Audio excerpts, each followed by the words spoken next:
O culto de quarta-feira é muito chato. Agora, o que você acha que acontece quando esse menino começa a ir às 7 horas da noite, o culto começa às 8, ele começa a mandar mensagem para o primeiro ancião dizendo: a igreja está fechada, eu estou aqui na frente, quem é que tem a chave? Quem que está com a responsabilidade? Gente, 7 da noite, o ancião falou: minha vida virou um inferno, porque esse menino agora, ele assumiu com uma tal competência, ele é ancião mirim, mas ele levou a sério. Nós temos que ter responsabilidade com a igreja. Pensa num menino de 15 anos se levantando na comissão para dizer: nós temos que ter responsabilidade com a igreja. Na quarta-feira, eu cheguei aqui às 7 horas da noite e a igreja estava fechada. Aí o chefe de diáconos falou: é que o povo só começa a chegar a partir das 7h30. Ele falou: mas e se chegasse alguém mais cedo? Quando que você ia ter um adolescente de 15 anos preocupado com a igreja se aberta às 7 da noite? Mas quando a gente olha para eles com outros olhos e a gente entende que se a gente não investir neles, a igreja não tem futuro, pode ter certeza que essa igreja não vai ter dificuldade daqui a alguns anos, quando precisar escolher um ancião. Você acha que esse menino, ele não entendeu? Pastor, o que a gente faz? Não sei, a gente está descobrindo. Agora eu vou dizer para você uma coisa. No domingo passado nós tivemos as assembleias quadrienais que escolheram os líderes dos departamentos para os próximos 4 anos. E eu tenho descoberto que a igreja realmente não tem juízo. Me escolheram para mais 4 anos como desbravador e aventureiro. Responde um negócio desse. Eu falei de novo para o pastor La Roca, eu falei: mas pastor, eu estou velho para esse negócio, tem uma molecada boa por aí. Ele falou: não, é que a igreja está achando que tem que ter alguém mais maduro. Eu falei assim: mais maduro, eu estou quase podre. Mas vamos lá, vamos ver o que Deus tem que me dar força para esse negócio. Mas nessa perspectiva, a proposta que foi feita pelos delegados para esses ministérios nos próximos 4 anos, nós queremos partir de 159 clubes desbravadores para pelo menos 200 clubes desbravadores.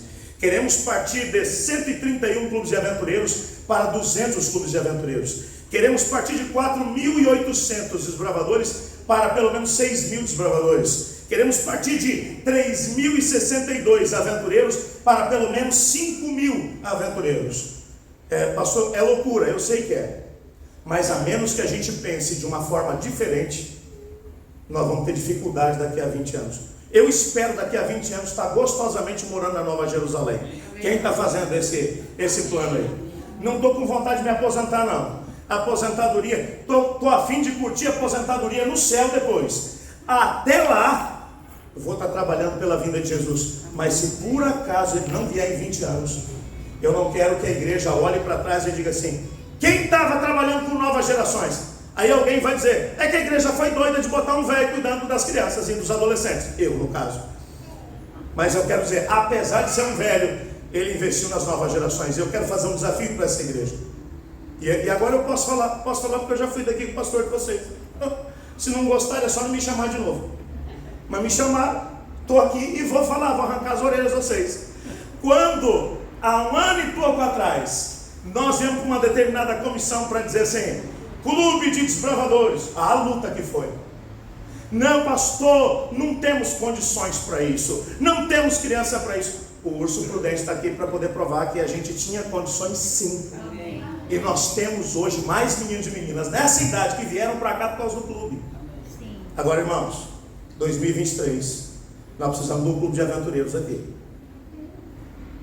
Nenhum amém. Misericórdia, o povo está falando agora.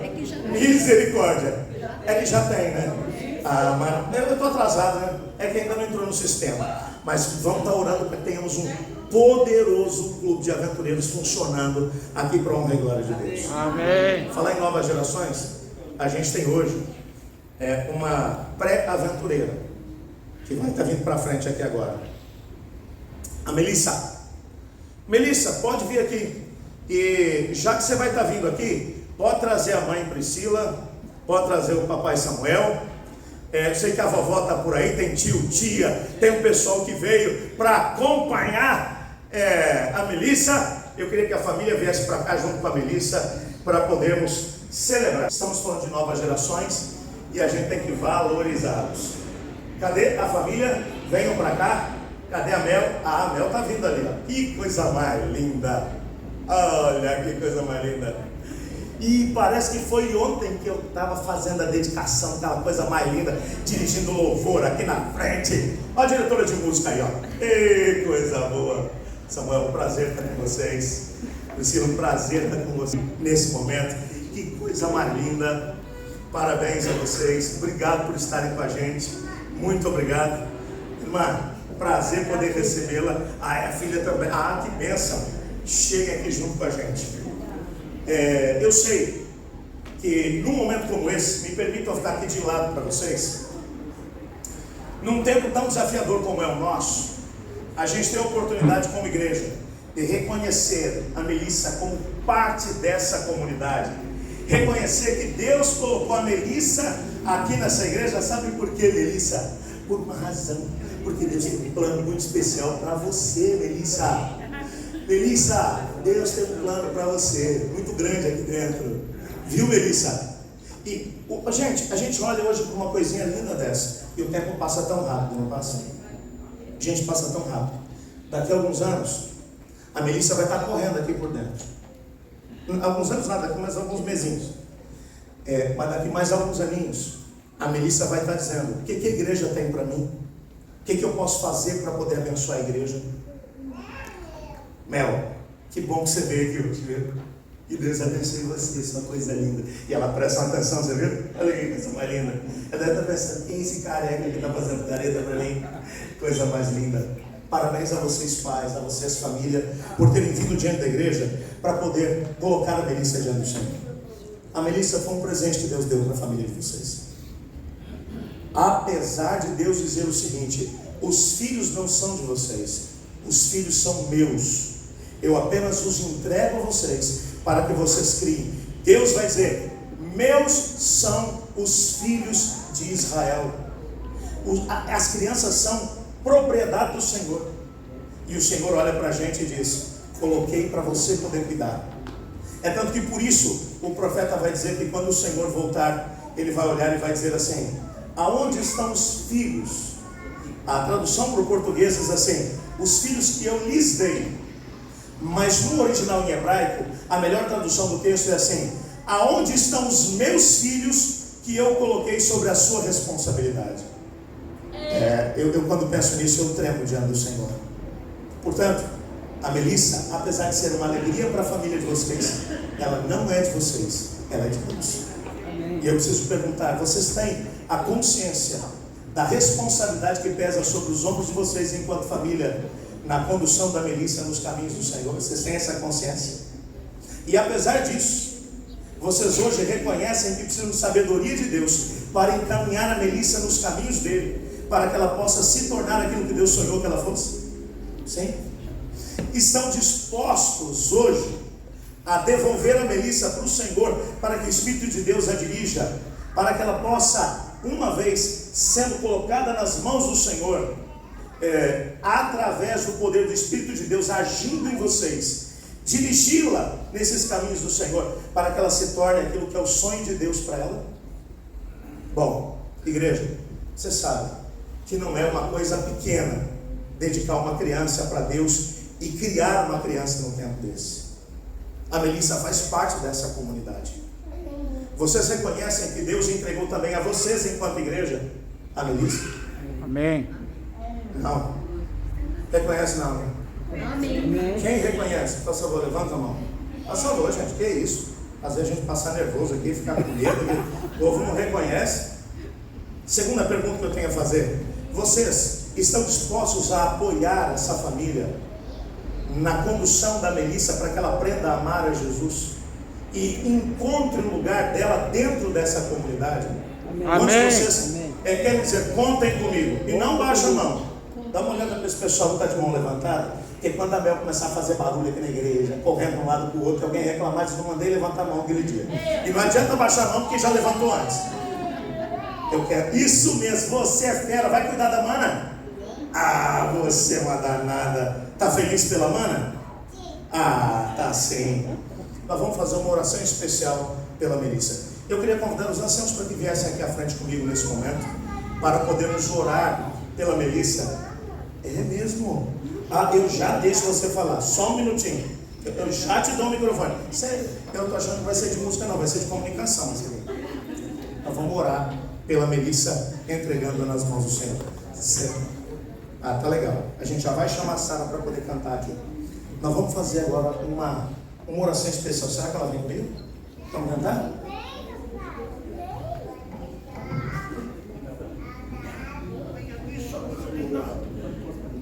Que coisa.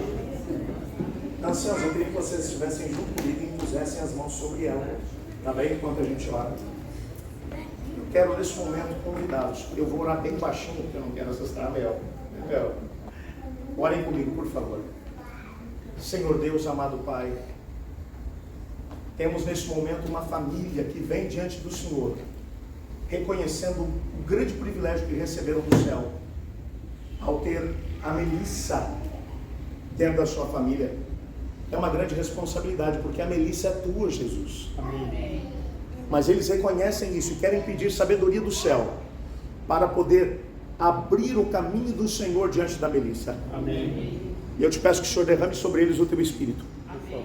E que a Melissa cresça como uma bênção para a família, uma bênção para a sociedade e também uma bênção sobre a igreja. Amém. Por isso, enquanto líderes dessa igreja, impomos as mãos sobre a Melissa e pedimos que essas mãos que representam as mãos de Jesus, que possam abençoar a Melissa, protegê-la das forças do mal, para que nada nesse mundo a separe dos caminhos de Jesus. Amém. Pedimos também que o Senhor dê sabedoria à família para que possa apoiar o crescimento e o desenvolvimento da Melissa. Amém. Abençoe também a igreja para que nunca desistamos da Melissa e nem de poder apoiar os pais e a família nessa tarefa. Amém. É em nome de Jesus que oramos e como igreja dizemos? Amém. Amém. Amém. Coisa linda. Enquanto uma música vai ser cantada em louvor a Deus, eu vou apresentar a Melissa para vocês. Você viu uns óculos aqui, né? Que você quer pegar? Essa aqui é a Melissa. Oi, Mel. Deixa eu apresentar para vocês. Essa aqui é a Melissa. Essa aqui é a Melissa. Parte da comunidade agora. Essa aqui é a Melissa. Parte da comunidade agora. Olha lá, Mel. Mel, essa aqui é a tua igreja. Essa aqui é a Melissa. Parte da comunidade agora, viu? Essa aqui é a Mel. Ó, aquela tia ali cuida de desbravador de vez em quando. Ela tá meio fujona, indo para outro lugar, mas ela também cuida das crianças, viu? Essa aqui é a Mel. Ó, parte da comunidade de vocês. Essa aqui é a Mel. Parte da comunidade de vocês, né? Olha aí. Essa aqui é a Mel, ó. Parte da comunidade. Deixa eu apresentar. Ó, essa tia aqui cuida das crianças, ó. Ó, cuida dela, viu? Ó, essa aqui é a Mel. Deixa eu apresentar para você. Tia Márcia. Deixa eu apresentar para vocês. Essa aqui é a Mel. Parte da nossa comunidade. Ó, essa aqui é a Mel. Parte da nossa comunidade. Isso, ó. Parte da nossa comunidade. Essa aqui é a Melissa. Essa aqui é a Melissa. Parte da comunidade. Essa aqui é a Melissa, ó. Coisa linda, né?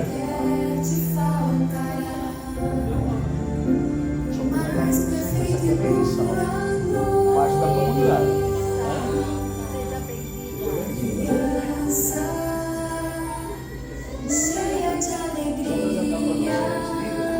Melissa.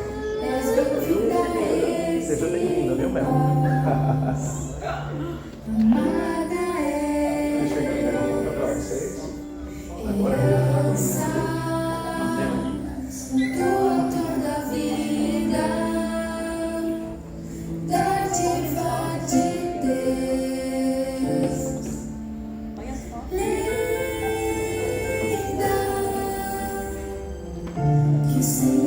abençoe e te guarde, resplandeça o seu rosto sobre ti, tenha misericórdia sobre ti, levante o rosto,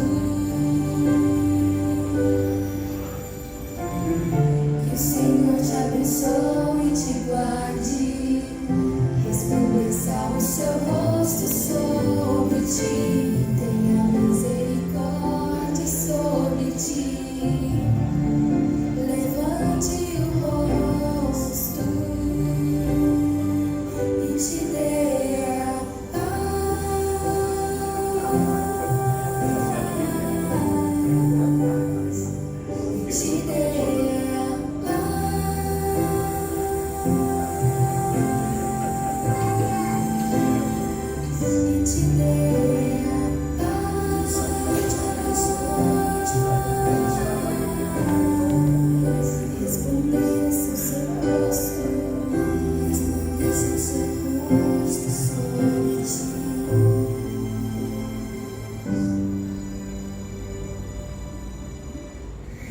Criança cheia de alegria.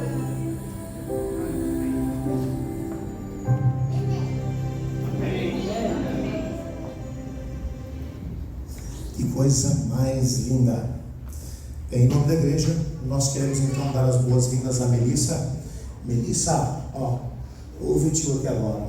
Você vai crescer um pouquinho mais. Quando você fizer 8 anos, a gente se encontra lá dentro do tanque, tá, Mel? Deus te abençoe. Ó, preparem a Mel para isso, tá? Isso passa desse jeito assim, ó, rapidinho. Deus abençoe vocês. Eu vou dar a oportunidade para que os líderes da igreja cumprimentem vocês e deem as boas-vindas para Mel, enquanto a igreja diz: seja bem-vinda, Mel. Pode ser? Juntos? 1, 2, 3. Seja bem-vinda, Mel. Muito bem.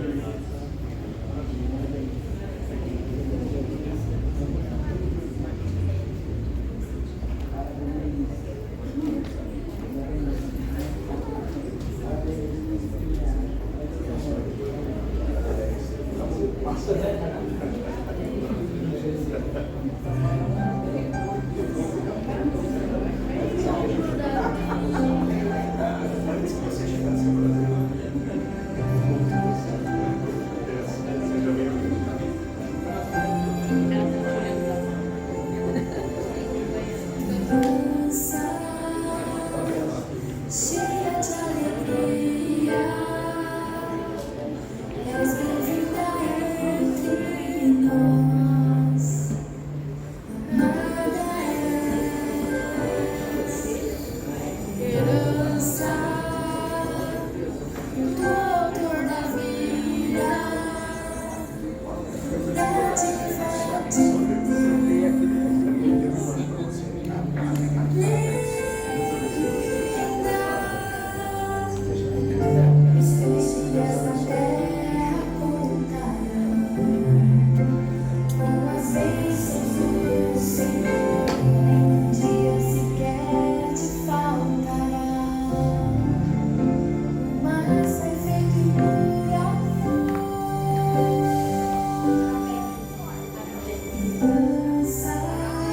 Tenham paciência comigo para a gente ler um texto da Bíblia e conversar um pouquinho sobre eles.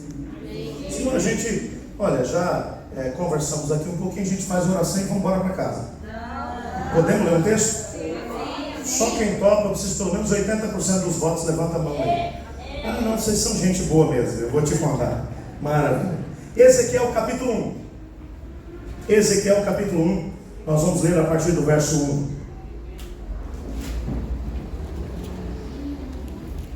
Ezequiel capítulo 1, a partir do verso 1. Vamos ler aqui alguns textos e vamos conversar um pouquinho sobre eles. Para essas leituras eu estou usando a nova versão internacional da Bíblia. Uma versão mais contemporânea, mas independente da versão que você estiver usando, o sentido do texto será o mesmo. Ezequiel capítulo 1. Pastor, onde é que é Ezequiel? Antes de Daniel. Pastor, não dá para melhorar? Dá, é logo depois de Lamentações. Não ajudou muito?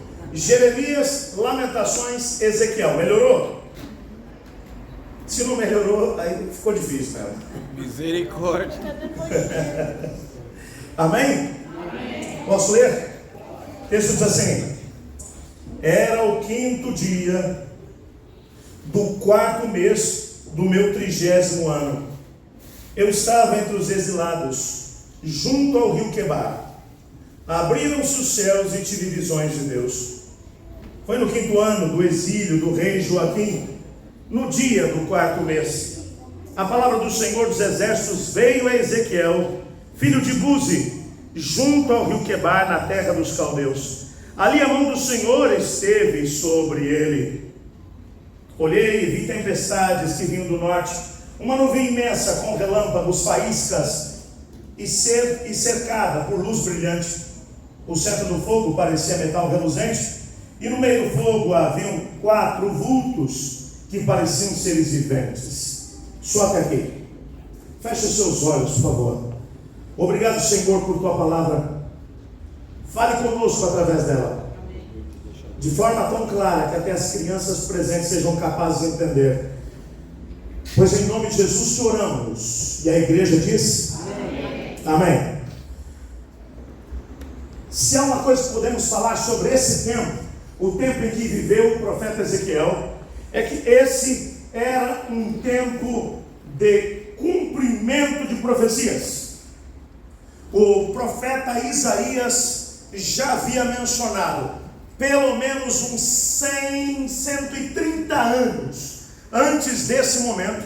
Ele já tinha profetizado que da Babilônia viria um rei poderoso que invadiria o país, que destruiria as cidades, destruiria as muralhas de Jerusalém, destruiria o templo, levaria os judeus como cativos, que os filhos do rei seriam transformados em eunucos e viveriam dentro do palácio do rei Nabucodonosor.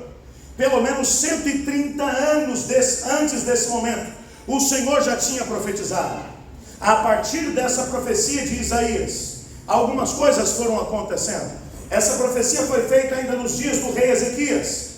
Ezequias recebeu uma mensagem de Deus, aonde Deus disse: põe em ordem a sua casa, cuide da sua casa. Deus, ele não é apanhado de surpresa em relação ao futuro. E o Senhor Deus agora vai dizer a Ezequias: Ezequias, fique atento, você tem que cuidar muito bem da tua casa. Se você não cuidar, uma tragédia vai acontecer sobre o país. Ezequias achou que Deus só estava dando um bom conselho, mas ele não fez o que o Senhor pediu que ele fizesse. Ele teve um filho que recebeu o nome de Manassés. Manassés se tornou rei depois de Ezequias. E lá em Jeremias, no capítulo 14, aliás, capítulo 15, versos 1 a 4, o Senhor Deus vai dizer através de Jeremias que foi exatamente no tempo do filho do rei Ezequias, no tempo de Manassés, que pecados tão terríveis aconteceram dentro de Judá, que por causa desses pecados a ira do Senhor cairia sobre o país. No tempo do filho de Ezequias, a nação chegou a um determinado ponto de degradação que Deus disse: se eu não intervir, eles vão se autodestruir. E antes que eles se autodestruam, eu vou intervir e vou trazer castigo. O Senhor não retém a mão do seu povo. Às vezes o Senhor castiga o seu povo, porque como ele mesmo disse: eu disciplino e castigo a todos quanto eu amo. E o Senhor Deus agora, percebendo que a menos que ele intervisse, o povo se perderia, o povo iria tão longe que não teria mais retorno, ele permite que o cativeiro acontecesse. Mas o texto está nos dizendo aqui algumas coisas. Primeiro, ele vai nos dizer que esse indivíduo que recebe o nome de Ezequiel, Ezequiel significa: Deus é o meu refúgio, Deus é o meu ajudador, Deus é o meu protetor, Deus cuida do seu povo. Tudo isso significa Ezequiel. Seu pai se chama Buzi. Buzi significa literalmente no desagrado do Senhor. O que sabemos é que ambos eram sacerdotes. Essa informação nos ajuda a entender muita coisa, porque provavelmente o pai do Ezequiel nasceu na época em que quem governava o país era o ímpio rei Ezequias, ou o ímpio rei Manassés, filho de Ezequias. Manassés foi tão longe que a Bíblia vai mencionar que ele encheu o país de violência, que em cada esquina de Jerusalém havia um altar dedicado às divindades pagãs. Ele chegou a queimar os próprios filhos como sacrifícios aos deuses das nações vizinhas. E mais do que isso, enquanto ele estava ainda governando, quem era profeta em Jerusalém era o grande profeta Isaías. Isaías o repreendeu, chamou a sua atenção, até que em determinado momento, cansado das repreensões de Isaías, ele fez com que Isaías fosse colocado dentro de um tronco oco, e Isaías foi cerrado ao meio. É bem verdade que no final dos seus dias, depois de já ter experimentado uma invasão dos exércitos da Babilônia, ele sofreu tanto que ele se entregou a Deus, e ele foi salvo. Você vai dizer: olha que bênção. é que a salvação de Deus pode alcançar até o mais terrível dos pecadores, mas as nossas atitudes trazem uma influência sobre a sociedade na qual nós estamos. E o que acabou acontecendo na época de Manassés é que Manassés havia levado a nação a uma tal degradação que agora, mesmo quando ele se arrependeu dos seus pecados, mesmo quando ele se voltou para Deus, ele voltou sozinho. A nação continuou longe dos caminhos do Senhor. E agora não tinha o que fazer nos seus dias, logo depois da sua morte, mais especificamente. O profeta Jeremias começa a desenvolver o ministério. E Jeremias diz: agora não tem mais volta. O cativeiro é inevitável. Babilônia vai voltar, vai invadir, vai destruir. O povo vai ser levado para o cativeiro. Os filhos do rei serão eunucos no palácio, serão castrados, viverão no palácio do rei, lá na Babilônia. Não tem como escapar disso. Agora não tem mais volta. Quando você olha para esse contexto, provavelmente Buzi, o pai de Ezequiel, que era sacerdote, ele nasceu nos dias do ímpio rei Manassés. E provavelmente o pai do Buzi, o avô de Ezequiel, deve ter dito: essa é uma época terrível. É uma época em que o povo se afastou do caminho do Senhor. E por isso o nome foi dado ao menino. O povo está no desagrado do Senhor. O nome, cada vez que Buzi era chamado, a família olhava e estava dizendo: o povo de Deus está no desagrado do Senhor.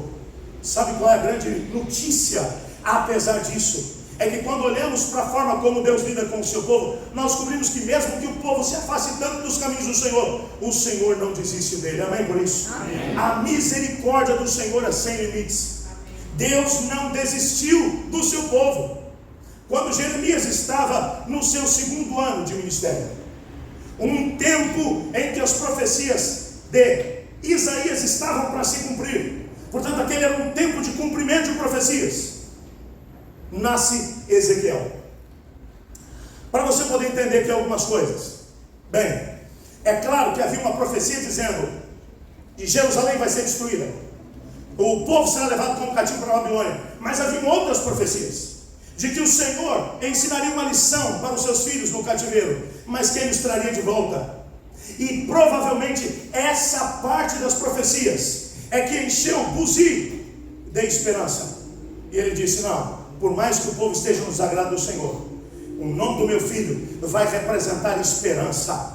E ele vai dizer: apesar do povo estar no desagrado do Senhor, Ezequiel, meu filho, o Senhor é a nossa proteção. O Senhor cuida do seu povo. O Senhor tem compromisso com o seu povo. É assim que as pessoas chamarão meu filho. Porque ele estava olhando agora para o futuro e dizendo: existe esperança. O povo está num caminho de autodestruição, mas existe esperança, porque Deus não desiste do seu povo. Amém por isso? Amém. Deus não desiste do seu povo. E eu olho para uma sociedade, eu acho que, não sei se a gente já viveu uma época tão caótica no mundo como estamos vivendo hoje. Se você olha para o aspecto da economia, você percebe que todos os países do mundo, mesmo aqueles que são os mais ricos, mais estáveis, estão vivendo dias de recessão. Na Europa, você olha para a Inglaterra e para a própria Alemanha, que são 2 países com uma economia extremamente forte, que sempre mantiveram a própria comunidade europeia em estabilidade econômica. Na Alemanha, nesse momento, nós estamos com 28% de pessoas desempregadas. Crise. A Inglaterra está vivendo um quadro exatamente igual, onde líderes políticos são trocados a cada momento, porque a própria população não consegue olhar e dizer: e agora? O que vai acontecer conosco? Estados Unidos da América do Norte, um símbolo de estabilidade nas Américas, também vivendo uma crise econômica sem precedentes. Os números estão mostrando algo em torno de 24, 25% de pessoas desempregadas em todo o país. O Brasil não podia ficar para fora, né? Não podia ficar de fora. Vivemos um tempo de grande crise, polarização. Gente, o que a gente está vivendo hoje no nosso país? Aonde você encontra a sociedade dividida em termos políticos, em direita e esquerda. Aonde você encontra pessoas que dizem: a única solução para a gente sair da crise que a gente está vivendo é a esquerda tomar o poder. E outras pessoas dizem: se a esquerda tomar o poder, a gente está lascado, acabou com tudo. A direita tem que voltar para o poder. E quando eu olho para a própria igreja, eu vejo a igreja envolvida nesse processo. Quando a gente vai para as redes sociais, a gente vê os cristãos o tempo todo dizendo: temos que resolver a questão política do nosso país, porque se não resolvermos, nós vamos ter tempos de crise. Gente, a gente precisava voltar para a Bíblia para poder lembrar de algumas coisinhas básicas. Tudo que estamos vivendo no nosso país foi profetizado. Tudo que estamos vivendo no mundo foi profetizado. Será que alguém aqui tem a expectativa de que nós viveremos tempos de prosperidade e paz ainda nos nossos dias? O Senhor Jesus falou: se os tempos não fossem abreviados, ninguém se salvaria.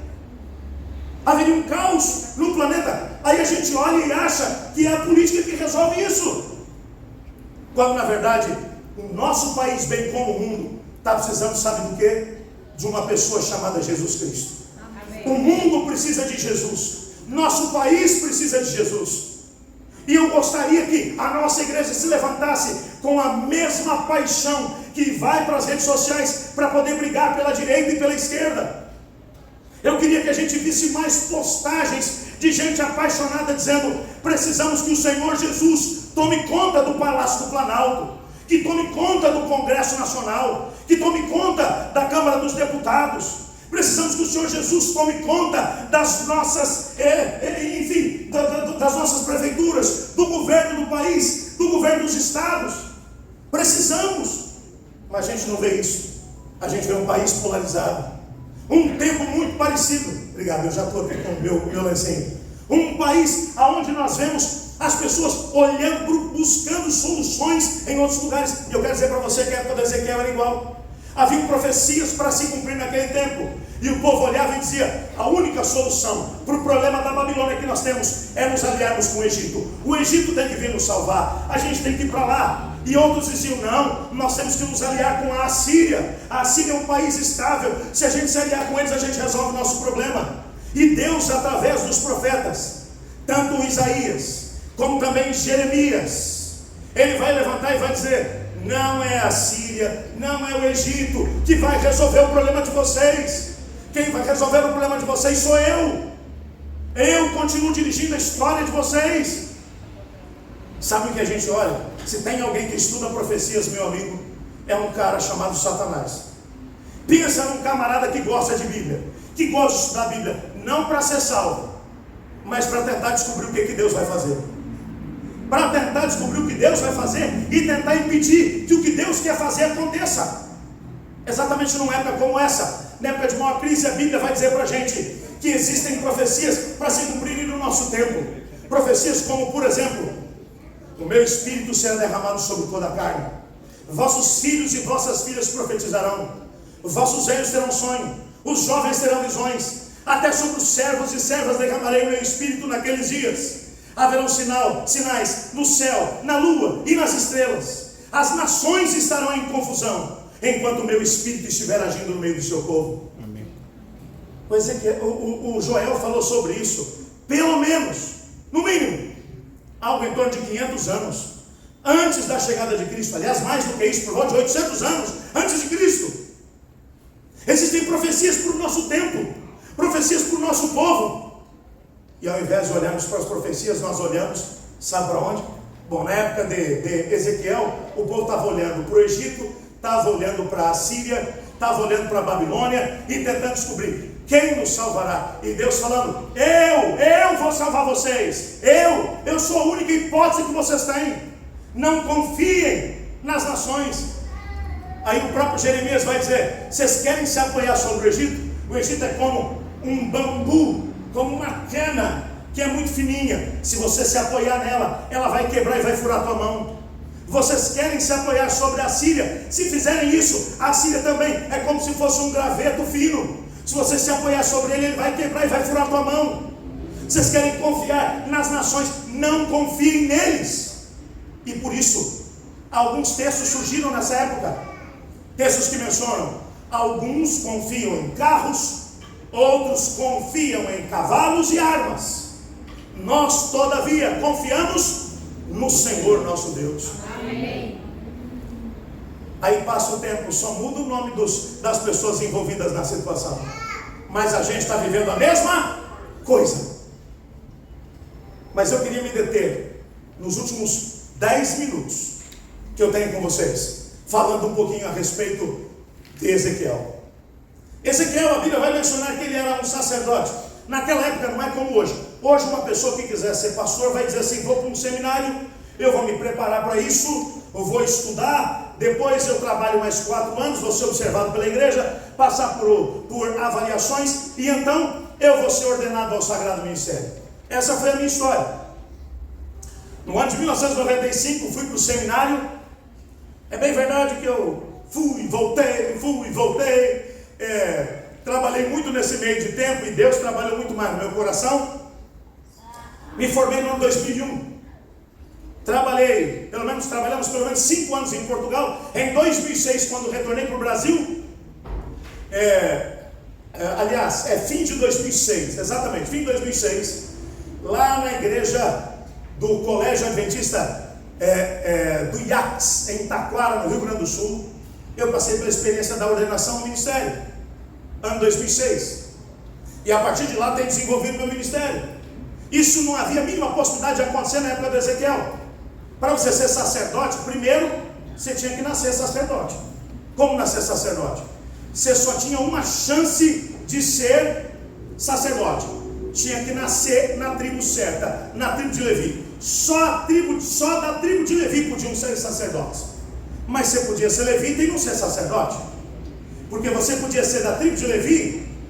Se não fosse da família do Arão, não podia ser sacerdote. Tinha que ser da tribo de Levi e da família do Arão. Bom, se você fosse da tribo de Levi e da família de Arão, você podia não ser sacerdote. Como assim? É porque você tinha que ser da tribo de Levi, tinha que ser da família de Arão, mas não podia, sob hipótese alguma, ter qualquer tipo de defeito físico. Por exemplo, quem aqui alguma vez quebrou algum osso do corpo? Só quem quebrou, levanta a mão. Eu já quebrei muita coisa. Eu nunca poderia ser sacerdote. Sabe por quê? Porque se o camarada quebrasse um dedo, mesmo que colasse depois, está descartado, não pode mais. Porque o sacerdote representava também Cristo, que seria perfeito. Então podia ser da tribo de Levi, podia ser da família de Arão, se tivesse um defeito. Por exemplo, a gente estava lascado naquela época. Por exemplo, não podia ser careca. Careca não tinha vez. Ó, quanta gente desclassificada aqui, hein? Eu também. Não podia, por exemplo, aí lascou 2 vezes. Não podia ser baixinho. Edson já era. Não podia ser baixinho. Não podia ter manchas na pele. Gente, a lista era grande. Então você imagina que havia um processo seletivo antes que o indivíduo pudesse dizer: esse pode ser sacerdote. Tá, ele nasceu na tribo de Levi, ele passou pela experiência, ele é da família de Arão, não tem nenhum defeito físico, beleza. Então, ele agora pode ser sacerdote? Não. Agora é o seguinte: até os 12 anos, ele tem que decorar Gênesis, Êxodo, Levítico, Números e Deuteronômio. Se ele souber decorar os 5 primeiros livros da Bíblia, ele passa pelo outro processo seletivo. 12 anos de idade, disse eu. Então, se aos 12 anos, você quer ser sacerdote? Então vamos passar por uma sabatina. Prova. Sabe decor Gênesis, Êxodo, Levítico, Número, Deuteronômio, Pentateuco?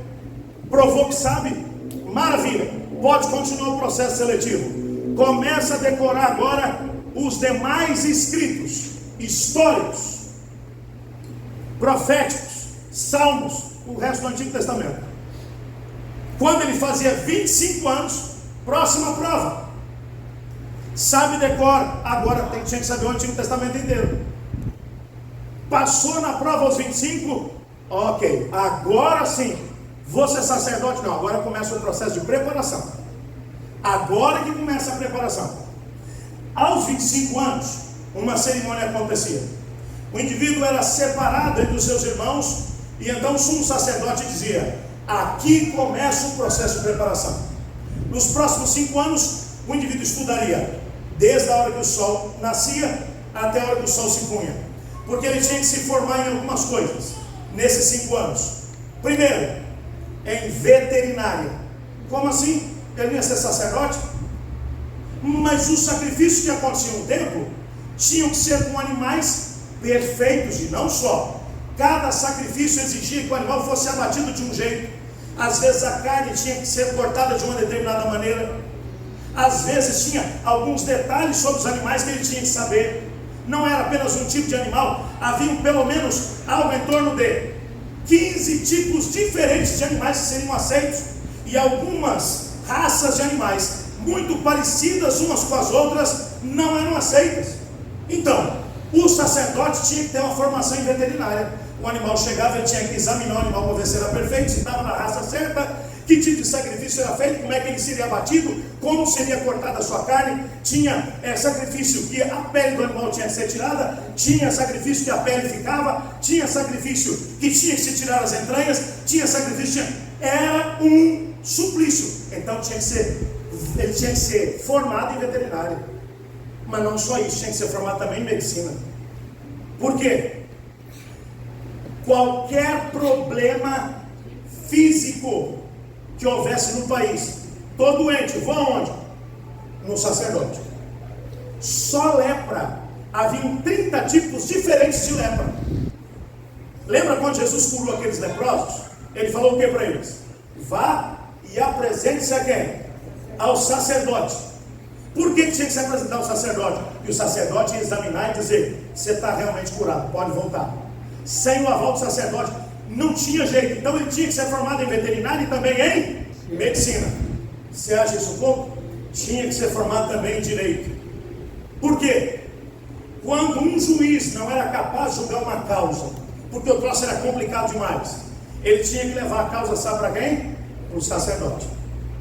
E o sacerdote tinha que ser capaz de resolver a causa que os melhores juízes do país não tinham sido capazes de resolver. Então ele tinha que conhecer profundamente todas as leis e a aplicação delas.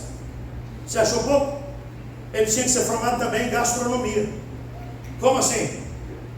Os sacrifícios dentro do contexto do templo exigiam que alguns pratos fossem feitos. Por exemplo, ele tinha que fazer pães asmos. Era o sacerdote que tinha que fazer, não podia ser outro. Para fazer o pão asmo, ou pão sem fermento, era usado azeite. Mas o azeite não podia vir de fora, tinha que ser feito pelos sacerdotes. Eles tinham que escolher o tipo certo de azeitona, levar para prensas especiais, e eles produziam o azeite. Haviam bolos que eles podiam fazer como sacrifício a Deus, e nesses bolos tinham receitas especiais que tinham que ser feitas de um determinado jeito. Ele tinha, além de alguns sacrifícios, porque os sacerdotes, eles também tinham que comer um pouco de alguns sacrifícios, porque simbolicamente eles estavam levando o pecado do povo sobre o seu corpo. E para cozinhar as carnes, tinha um processo todo especial. Eles tinham que ser formados em gastronomia. Achou pouco? Ele também tinha que ser formado em teologia. Aí sim, tinha que conhecer os ensinamentos do Senhor para ensinar o povo. Portanto, 5 anos. No final de 5 anos, havia uma cerimônia toda especial. Todos os sacerdotes do país eram reunidos, uma vez por ano apenas.